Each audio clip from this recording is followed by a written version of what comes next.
Passion from surfing comes from long time ago, man. Being born on the coast, being able to open your bedroom window at a young age and just see the sea gives you something to do. I suppose guys who live inland don't have that opportunity, so they go on passion about football, rugby, all sorts of carry on like that. Well, for me it was the sea. It was sitting there, so use it. It just happened to be surfing was the thing that I chose to do on it. And just rounding the corner here in a wee second, you'll just get uninterrupted view to the horizon. It's an unbeatable feeling. Anybody from the country who wakes up, or the towns who wake up in the morning and look straight into another person's window, they come down here and they look at the sea and they just, they feel relaxed. Their mind opens up. They begin to wonder, well, what's on the other side of that line of the horizon? And that's what I get every day whenever I look at the sea, an endless world of possibilities for things to do. So beyond that, it's like crazy. What can you do out there? Anything you want. So that's what I feel whenever I see the sea. Every time it's just endless possibilities. You don't feel tied to anything. You don't feel trapped or anything along those kind of lines. It's just pure freedom. I can describe my feeling. Yeah. It can be a completely different feeling for somebody else, and that's the magic about the water. You can take whatever troubles you have in there and you can, deal with them how you may. You can either leave them on the shore, you can take them in and sort them out, do whatever. Or you can just go in there and have a fucking class time.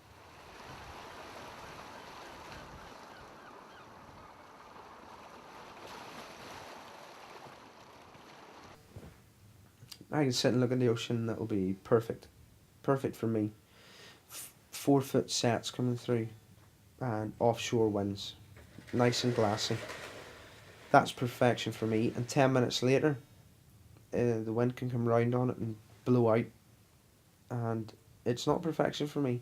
But I'm not going to turn around and suddenly hate the ocean for it. I'm just going to adapt to it. Change my mood, change my feeling, change my thoughts.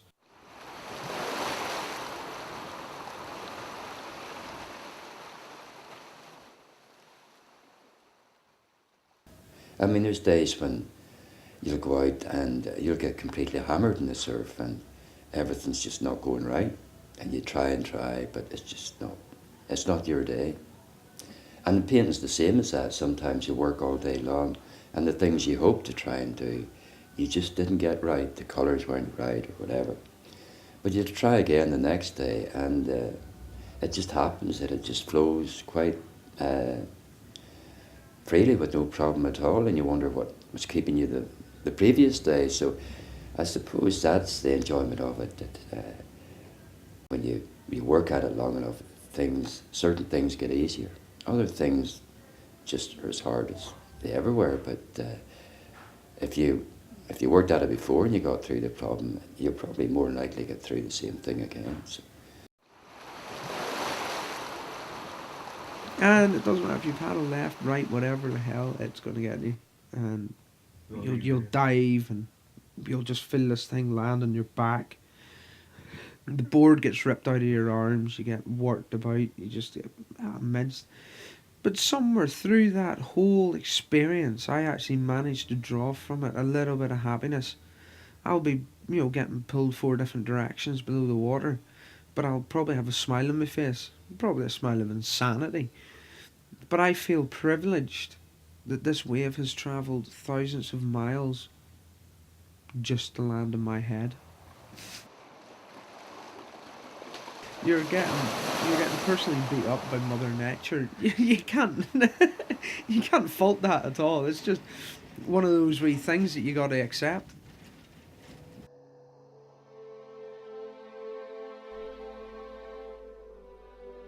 It creates maybe a more stability within your own thinking, gives you ideas of thinking.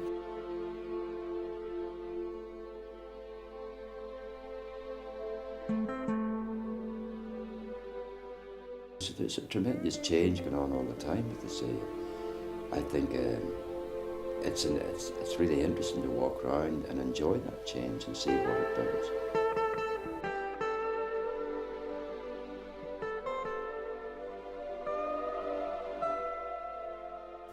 People always crave the coast. People who move inland always regret it. They always want back to the coast. People move out of the country to the coast and never miss the country. You know?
She grew up running around. I just grew up on the water, and your whole life, and the annoying thing was, the worst thing in the world was examination time was June, still is June. And the heat was coming through the classroom windows, and all I could be thinking about was my lobster pots and where I was going to fish and where am I going to work. And obviously I'm not going to say my education suffered, it didn't, but my examination suffered dramatically, because if the sea was right, I was away fishing salmon and lobsters. I didn't need to do O-levels or study. I wasn't interested, and it was blatantly obvious with my examination results. When I should have got my exams, I was busy fishing and surfing and rowing and swimming and chasing women, and that's the other fabulous thing about Portrush in the summer. They used to come out, the ladies, and they, my goodness, with having their own boats in the harbour, after they'd spent some of their money in Barry's, the next trip was the harbour, and we had 12 rowing boats, and they were busy from 9 o'clock in the morning to 9 o'clock at night, and priceless times.